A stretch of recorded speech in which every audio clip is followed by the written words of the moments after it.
تقريبا كده في معنى متداول دماغيا من أغلب الناس، والكلام ده بالمناسبة من زمان، وهو إنه المغتربين ديل كلهم واحد.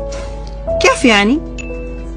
يعني الشغال في مجاله، والشغال في شركة ولا مؤسسة كبيرة، ولا الشغال في محل صغير، العامل البسيط واللي بيفتش عن شغل، والطالب، هو مغترب.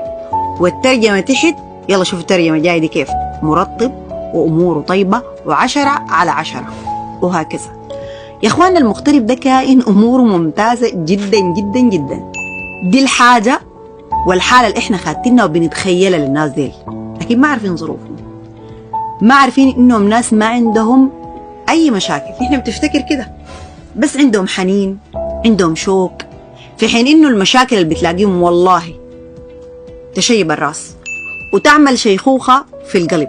مشاكلهم أكبر من عدد أيام اغترابهم، وكان الله في عونهم. من المفارقات يا أخواننا الغريبة، تكون نايم في الأرض وما لاقي اللي بتاكله، جيعان برو ماكس، ونص اللي بتعرفهم راجي انك ترسل لهم ايفون 14 برو ماكس. انت مش مغترب؟ يلا.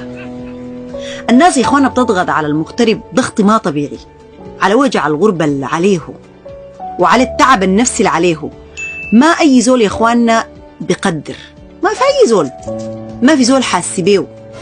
طبعا يا اخواننا في مغترب بيمشي بخطة معينة وبيجي راجع على هذا الاساس، وفي اللي بيمشي ما عارف وبيقعد ما عارف وبيرجع ما فاهم ولا عارف عمل شنو، لا فاهم حيعمل شنو. والله جد يتخيل زول يشتغل 15 سنة دوامين صباح ومساء، يجي راجع إجازة 15 يوم، يأجر عربية وشقة وهدايا وصرف بدون منطق وفشخرة في الفاضي، ويرجع يبدأ من الصفر تاني. قادرين تتخيلوا؟ يصرفها كده في ثواني بدون هدف، سايب بس.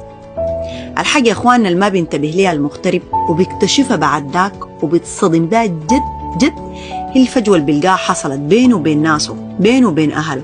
تلقائيا كده في ناس يتعودوا على غيابه، لما يرجع بيلقى نفسه لا عارف ده منه ولا دي منه، ولا يقولوا ده فلان وفلانة ولا فلانة ماتت، ويجي ناسي إنه فلان ده ذاته مات. الغربة دي يا اخواننا بتتغذى على حاجات كتيرة، بتتغذى عليك انت شخصيا، بتتغذى بيك وبتتعشى بيك. يعني شنو؟ تتغذى بيك وتتعشى بيك. للأسف يا اخواننا مرات المغترب بيجي راجع بعشم، بيلقى نفسه رايح عديل كده والله برا الشبكة، طشة خلاص، يمشي يحقق أحلام هناك، يجي يلقى أحلامه هنا خلاص اختربت. يتعاقبوا على قول أهلنا زمان خسارات نفسية بالعملة الصعبة.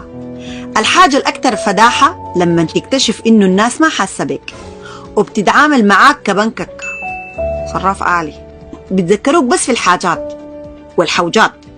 المغترب اللي بيرسل عشان يأسس حاجات هنا، بيت ولا غيره ولا غيره، ويجي يكتشف إنه الحاجات دي كلها ما في، باعوا ليه والوهم، يفقد عقله ويروح فيها.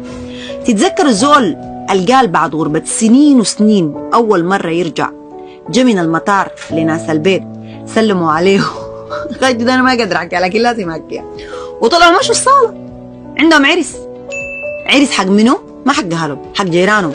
هو بيتكلم عن إحساسه، يعني بجد حاجة بتوجع. قال له أقعد هنا أحرس البيت، احنا ماشيين العرس وجايين راجعين لك. أخوانا والله بجد أحاسيس صعبة ممكن تتملك الزول.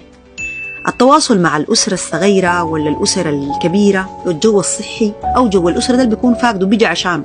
يا جماعة وانتوا بتمضوا في عقد العمل ركزوا في العقد ده على الإجازات، عشان لما تجوا راجعين ما تلقوا مسافة بينكم وبين ناسكم.